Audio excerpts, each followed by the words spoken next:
always have to make room for me to preach, because I meander. So I think it's really interesting that the sermon for today happened today. It wasn't planned. It wasn't expected, though I don't suppose I should really be surprised by these things anymore. It's really interesting that it happened today because this morning we're going to be talking about family, specifically about being a part of a church family. And as we talk about that, then we're going to have a baby dedication today. And that's a really important time. I think that's an important thing. I think it's an exciting thing. Bringing a new addition into the family, charging the parents and those in support of the family to raise the child up to know and love God, to make sure that they're always a part of a church family. And making sure that that family and that child will always have the support that comes from a church family. Because we are a family here at GC3. And I know if you look hard enough, you find other churches that are like this place. We treat each other like family. We are family. And that has some benefits and some struggles too, doesn't it? The good news is we're a family. The bad news is we're a family. I'm sure you've all heard the speech that Winston Churchill gave during World War II. He said, "We shall fight on the beaches. We shall fight on the landing grounds. We shall fight in the fields and in the streets. We shall fight in the hills."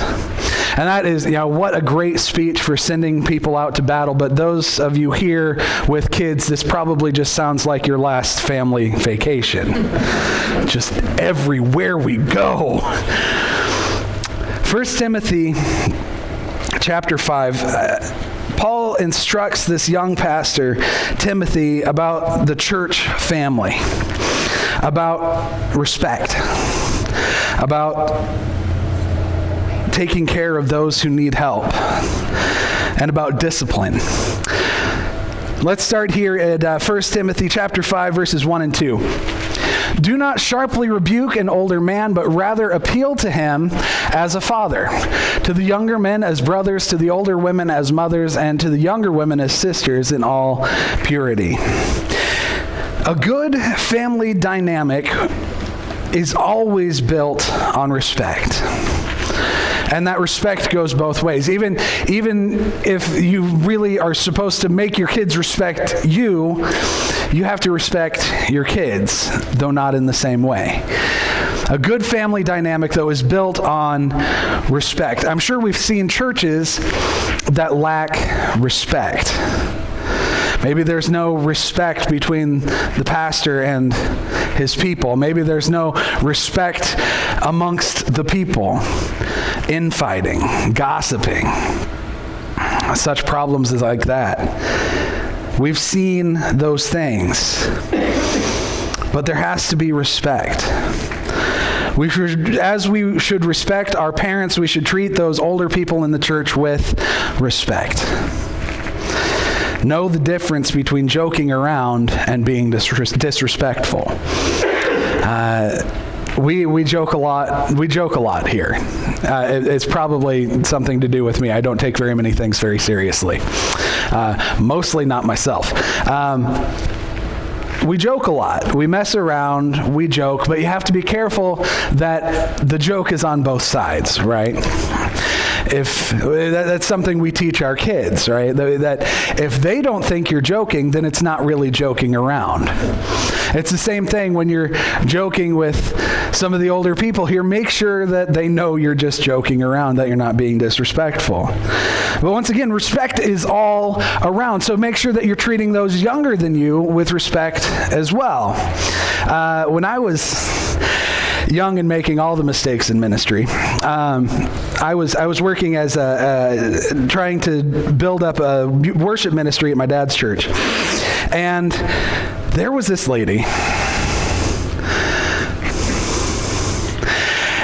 and I was up and I was, being myself, myself, being myself. I was making jokes. And I was like, it's okay to clap in church.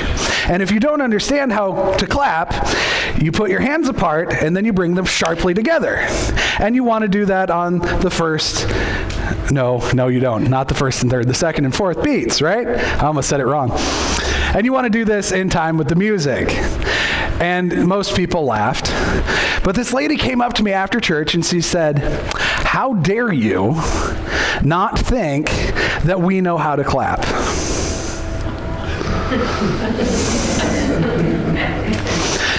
"Your mom should wash your mouth out with vinegar." Now, of course, this lady knew me from when I was this old, tall, and she knew my mom. And I said, "Well, maybe you should go and do likewise." But, that was me being young and hot-headed. I think I might have more tact now. I'm not going to guarantee that if you come and tell me my mom should wash my mouth out with vinegar, that I'm going to have more tact than that. Don't talk about my mama, period. But the lack of respect, and me also being me, I had so many other conversations with this lady that never actually happened. Do you know what I'm saying? If I had thought of it, I would have said this instead. Maybe your mom should wash your mouth out with vinegar for not having the respect to talk to another adult like an adult. I didn't say that. Man, I wish I had. Though I probably don't. Not really. The respect has to be there. The respect is different between older people and younger people, but the respect still has to be there. It goes both ways. It goes both ways. A healthy family has respect. Now, I think for the most part here, there's respect. But I'll tell you that there have been issues that have been brought to my attention in the past. They're not current issues, and so I'll talk about them. But things that have been brought to me in the past that you have to be careful of. And this usually comes up between older women and younger women. Older women, you have to be careful to keep in mind having respect for younger women, having respect for the struggle. Because I'll tell you, women with young kids, the new family, things that you're going to realize is that you are in the trenches. People with preschoolers, I can relate. You really do have it harder than most people right now. It's rough. And the expectation for people to be working 177 hours a week makes it that much harder. You are in the trenches, and older women need to remember that too, that they are in the trenches. It's really easy to say, well, you should be doing this differently when you're not there right now. Okay? In fact, you aren't even living the same life that they're living right now. The world has changed so much. So remember that. And I want you to remember this specifically. Help, don't harp. Help, don't harp. And this is true for any relationship, any different dynamic within the church or elsewhere. Help, don't harp.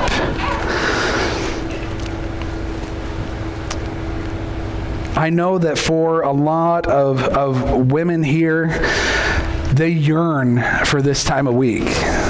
They yearn for this day of the week. They yearn for this time on Sundays because it is maybe the one chance that they have every week to do themselves, to come and be filled up, to let their kids go downstairs and have a moment to actually focus on their relationship with God. Which is why what we do downstairs is so important. Why the support, having the support downstairs is so important, because this might be the only opportunity that they have between working 177 hours a week and then trying to take care of their kids and everything besides. Make sure that these women who have young children have this time. And young women with children, make sure that you're supporting the other young women with children by supporting downstairs and everything like that too. It's all a team effort, and it is all, once again, built on respect. But younger people, younger men, younger women, I don't care what your place is, lean on the wisdom of the older men and women here. Lean on that wisdom. Lean on the wisdom of those who are in a later stage of life than you, because yes, they may not have the same struggle.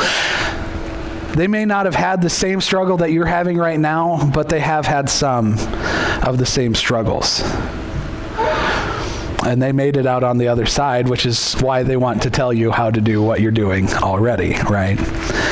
But the wisdom is there. Seek out wisdom. Young men, seek out wisdom from the older men. Seek out wisdom in how to handle raising a family. Seek out wisdom in how to handle your finances. Seek out wisdom in how to do these things. And older men, make it easier for them. If they're not seeking you out, make it easier. Let them know that you're available. Make them sure of that. But seek out wisdom.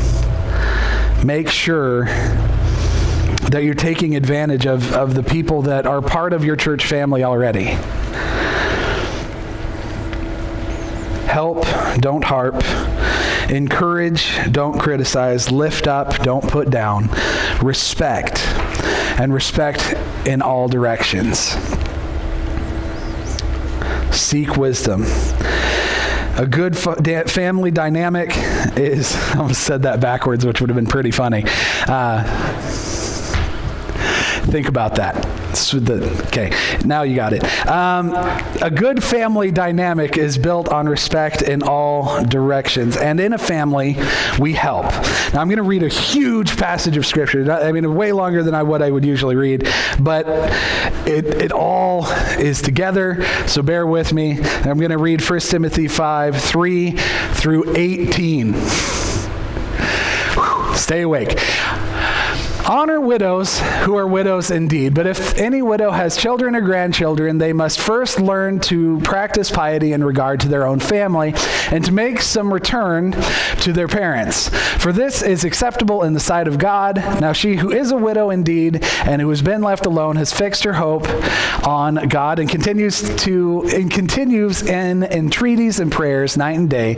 But she who gives herself to wanton pleasure is dead even while she lives. Prescribe these things as well so that they may be above reproach. But if anyone does not provide for his own, and especially for those in his household, he has denied the faith and is worse than an unbeliever. A widow is to be put on the list only if she is not less than 60 years old, having been the wife of one man, having a reputation for good works, and if she has brought up children, if she has shown hospitality to strangers, if she has washed the saints' feet, if she has assisted those in distress, and if she has devoted herself to every good work. But refuse to put younger widows on the list, for when they feel sensual desires and disregard for Christ, they will want to remarry, thus incurring condemnation because they have set aside their previous pledge. At the same time, they also learn to be idle as they go around from house to house, not merely idle, but also gossips and busybodies, talking about things not proper to mention. Therefore, I want younger widows to get married, bear children, keep house, and give the enemy no occasion for reproach. For some have already turned aside to follow Satan.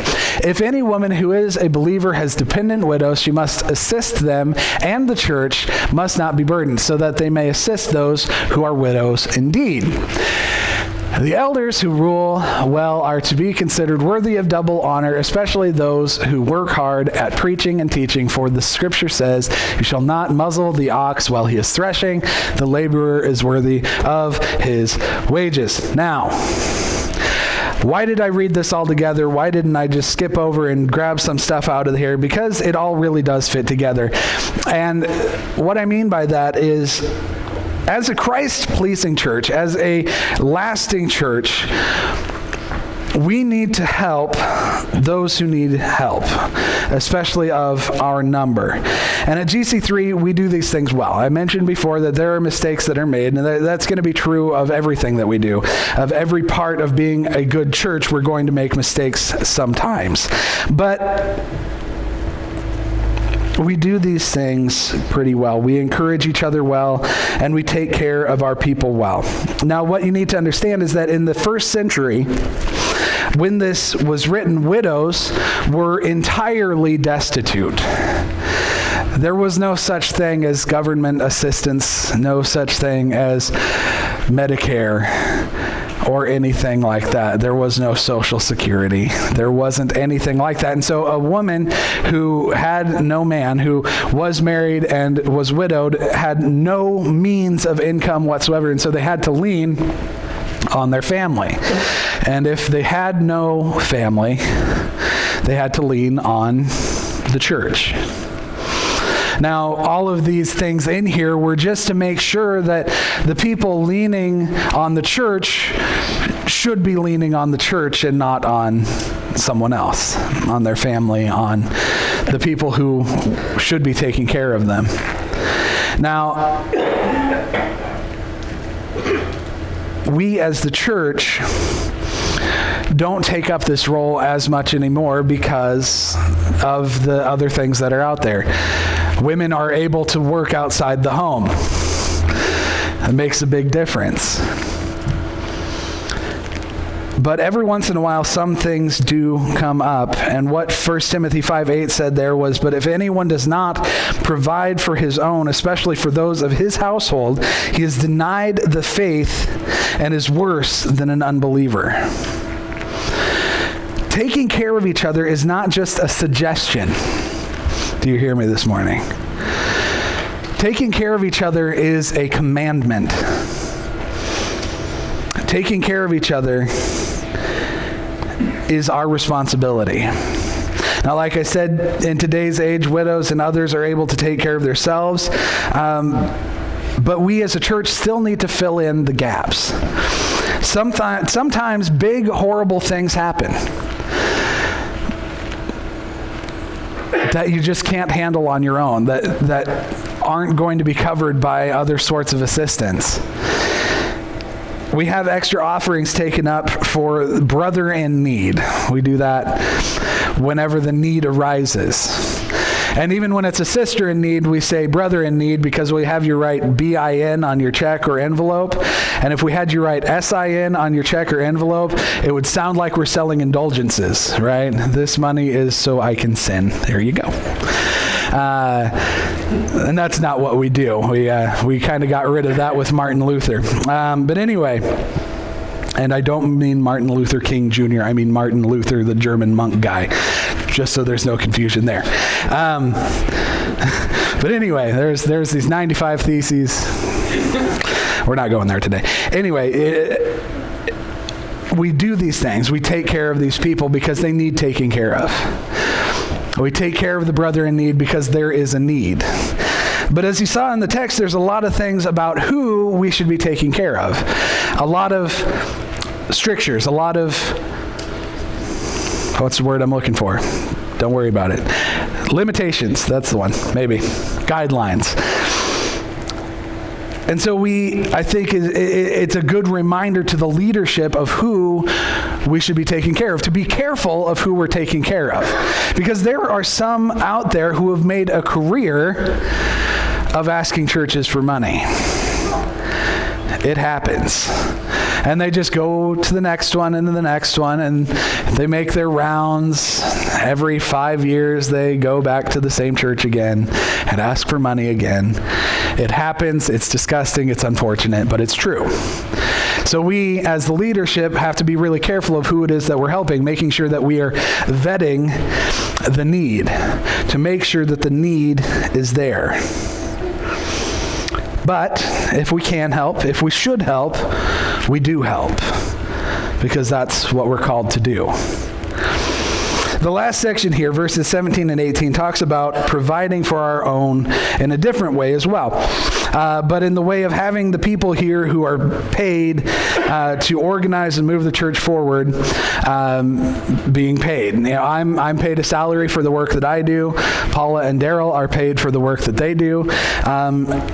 And that is good and reasonable and also part of God's plan, so I don't really think that we need to spend a lot of time on it. It's there. It says it. I don't touch the money other than the paycheck that comes to me, and I think that's also good. So do I know how much you give? Nope. Do I want to? Nope. I really, really don't. So that's your responsibility. That's between you and God. I have nothing to do with it. I get paid a paycheck by the church, and that's good and normal and right. So let's move on. So a family is built on respect, provides for their own, and then finally a family disciplines. And this is kind of another weird passage, so I'll come back again and cover it a little bit more. Let's look at 1 Timothy 5:19 through 22.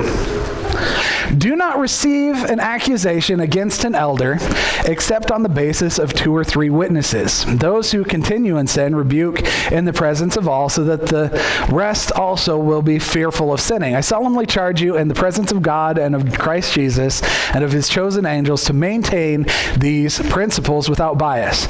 Do nothing in a spirit of partiality. Do not lay hands upon anyone too hastily, and thereby share in their responsibility for their sins of others. Keep yourself free from sin.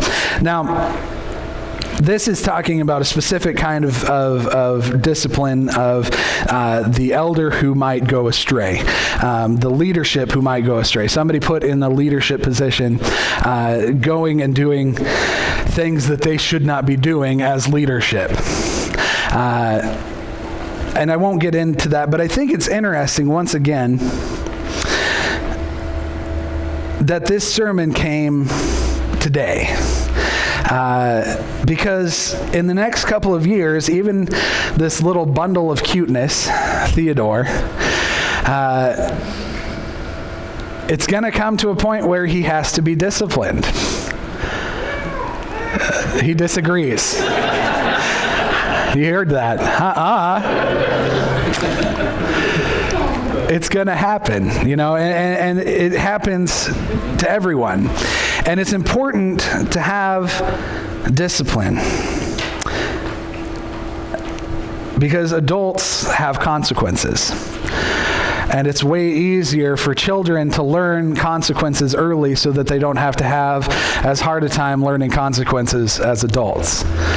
We discipline our kids to keep them in jobs and out of jail. Amen? That's what we do. And, sometimes you might catch me, I'm disciplining my kid to keep them from being little jerks. But to keep them in jobs and out of jail, because as adults there will be consequences that they have to deal with. So they need to learn that there are consequences to their actions from a very young age, when it still sticks a little bit better. And I'm not going to say that one method is better than others, because I think it all depends on the kid. And I'm not going to say, those who've been around me can tell what method I use.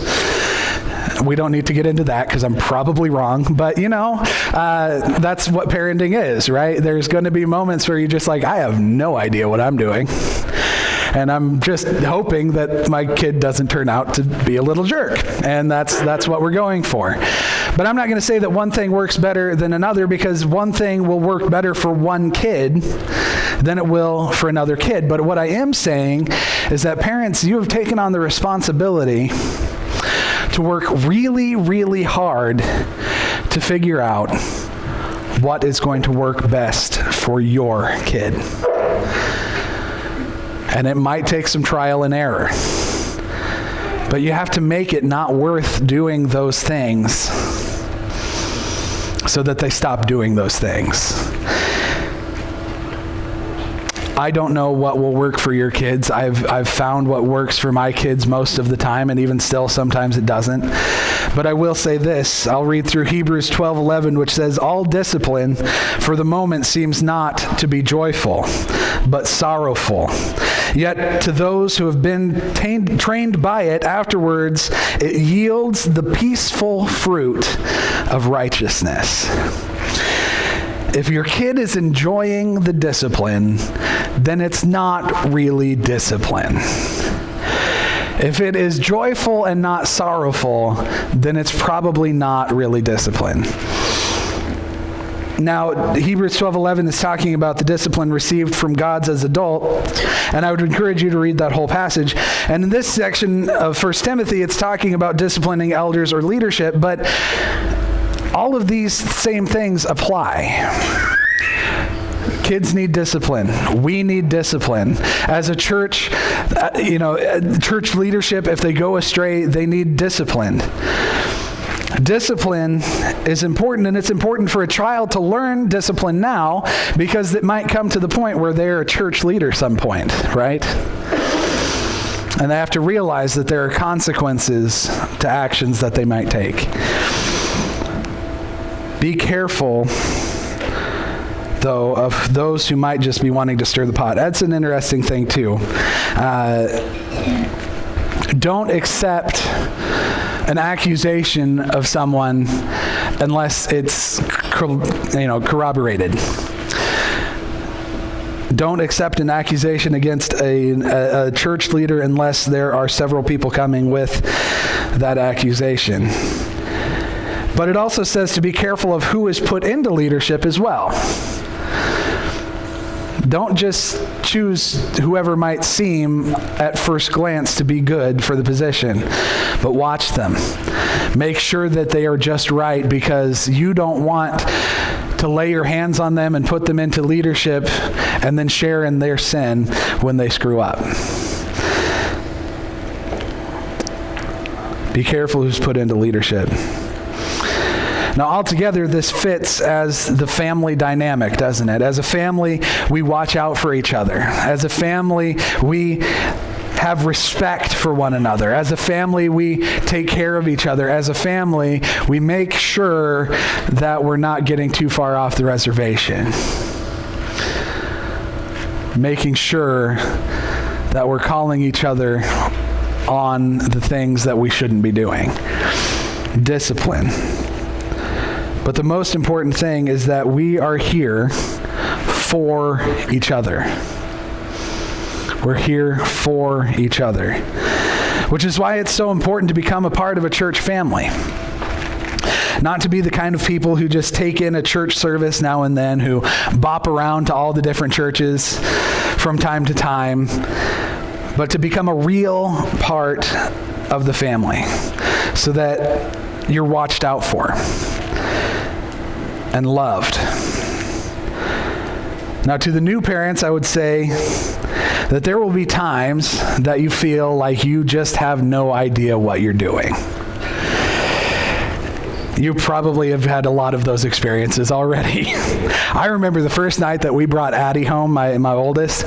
They're at home. Feel bad for them. Addie had a fever yesterday, and so we're kind of going by the whole 24 hours without a fever before you go and try and infect anybody else. But they had a fever yesterday, so they're not here today. But I remember when we brought Addie home, my oldest,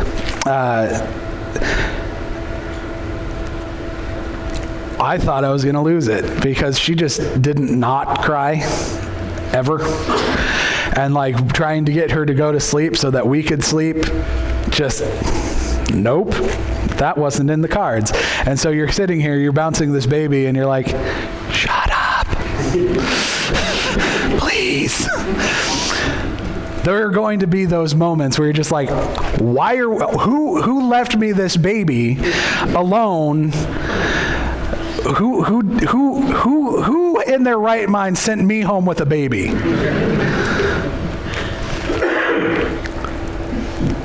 And it's in those times, though, that it's so important to have the support of a church family. Because honestly, who better out there could there be than a family of church people who care about you and care about your kids to offer you that support? It's important to be a part of these things.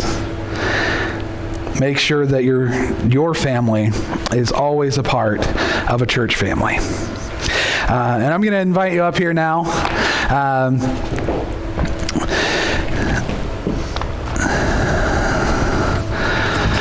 Why don't you meet me down front here?